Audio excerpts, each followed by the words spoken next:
Praise the Lord. யாருக்காவது உடனடியாக ஒரு மெடிக்கல் எமர்ஜென்சி இருக்கு அல்லது மருத்துவமனைக்கு சீக்கிரமாக போக வேண்டுமென்றால் எல்லோருக்கும் நினைவில் வருவது 108 ஆம்புலன்ஸ் சர்வீஸ். ஏன்னா இது இலவசமாக தேவைப்பட்டோருக்கு சர்வீஸை கொடுக்கின்றது.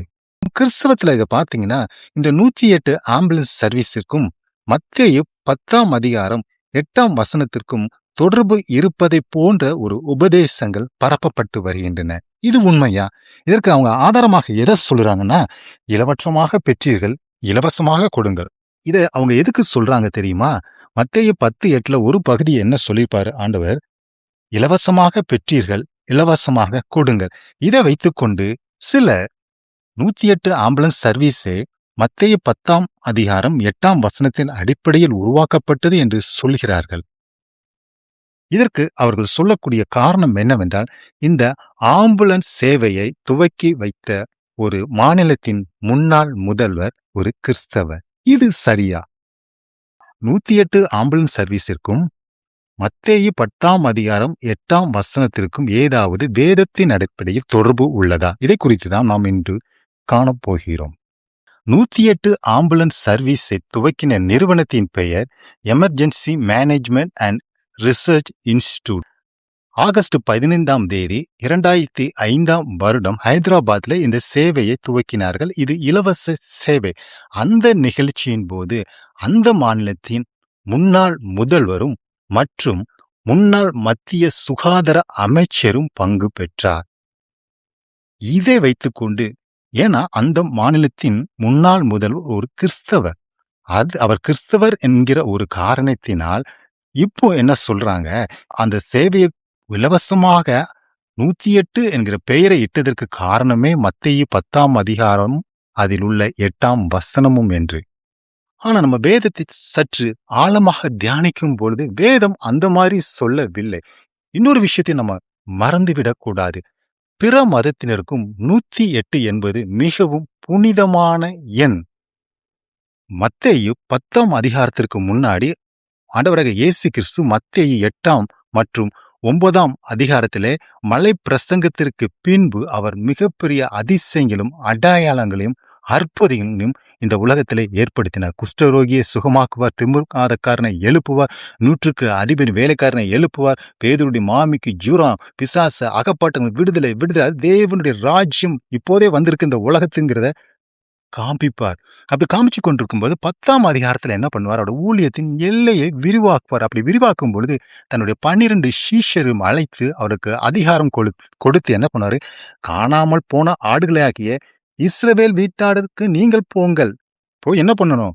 வியாதி உள்ளவர்களை சுத்தமாக்குங்கள், குஷ்ட ரோகிகளை சுத்தம் பண்ணுங்கள், மரித்தோரை எழுப்புங்கள், பிசாசுகளை துரத்துங்கள், இலவசமாக பெற்றீர்கள், இலவசமாக கொடுங்கள். இது ஆண்டவர் தன்னுடைய சீஷரை ஊழியத்திற்கு அனுப்பும் பொழுது ஒரு அதிகாரத்தை கொடுத்து அனுப்புகிறார்.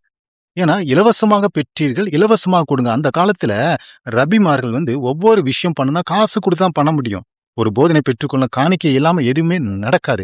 ஏன்னா ஆண்டவரை பத்தி ஏசாயா 35ஆம் அதிகாரம் மேசியாவை குறித்து அழகாக எழுதியிருப்பார். ஏசாயா அவர் என்ன சொல்லுவார்னா, குருடர்கள் கண்கள் திறக்கப்பட்டு செவிடர்களின் செவிகள் திறந்து ஒவ்வொன்று சொல்ல, அது எல்லாவற்றையும் இங்க ஆண்டவர் நிறைவேற்றி காண்பிப்பார்.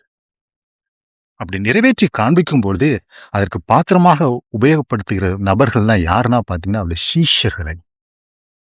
அவர்கள் சீஷருடைய கைகள் மூலமாக வியாதி உள்ளவர்கள் சுத்தமாக்கப்படுவார்கள், குஷ்டரோகிகள் சுத்தம் பண்ணுப்படுவார்கள், மரித்தோரை எழுப்புவார்கள். இது நடந்தது. இந்த வசனம் நம்மளுக்கு அப்ளை பண்ணி பார்த்தா கொஞ்சம் யோசித்து பாருங்க.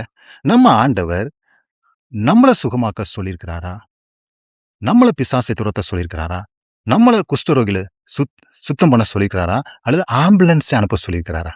நாம அடுத்தவர்களை சுகமாக்குறதுக்கு பதிலாக ஆம்புலன்ஸ் ஒரு உலகப்பிரமான காரியத்தை, அதாவது கான்டெக்ஸ்டே இல்லாம சொல்லப்படுகிறது. அவங்க எடுத்துக்கிற வார்த்தை என்னன்னா, இலவசமாக பெற்றீர்கள், இலவசமாக கொடுங்க. 108 ஆம்புலன்ஸ் சர்வீஸ் இலவசமாக சேவையை அளிப்பதனால் ஒரு தவறான அப்ளிகேஷனை இங்க கொண்டு வராங்க. ஏன்னா வேத வாக்கியத்தின்படி போதிக்க கடவர்கள் என்று ஆண்டவர் சொல்லியிருக்கிறார். வேதத்தில் ஒரு வார்த்தையை கூட்டவோ குறைக்கவோ கூடாது.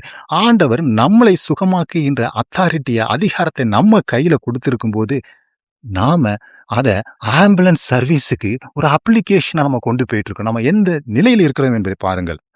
இப்படிப்பட்ட போதனைகள் வேத வசனத்தை தகர்த்து எறியக்கூடியது. ஆண்டவர் என்ன நோக்கத்திற்காக அந்த வசனத்தை கொடுத்தாரோ அந்த அர்த்தத்தையே புரிந்து கொள்ளாமல் வேதத்தின் வல்லமையை குறைத்து மதிப்பீடு பண்ணக்கூடிய வகையில் இந்த போதனைகள் இருக்கின்ற. காதுக்கு வேணா நமக்கு ரொம்ப இனிமையா இருக்கலாம், ரொம்ப இன்ட்ரெஸ்டிங்கா இருக்கலாம். இப்படி ஒரு நிகழ்வு வேதத்தில் சொல்லியிருக்குன்னு கூட அவங்க சொல்ல வரலாம். ஆனா வேதத்துல இதை சொல்லணுங்க, நம்மளை சுகமாக்க சொல்லியிருக்கிறார் ஆண்டவர். நம்மளுக்கு அந்த அதிகாரத்தை கொடுத்திருக்கிறார். அந்த அதிகாரத்தை நாம் உபயோகப்படுத்த பண்ண விடாதபடி இப்படிப்பட்ட போதனைகள் வந்து கொண்டு இருக்கிறது. என காலம் கடைசி காலமாக இருக்கிறது. இந்த மாதிரி விஷயங்கள்லாம் வரும். நாம் விழிப்புடன் இருக்க வேண்டும். ஆமென்.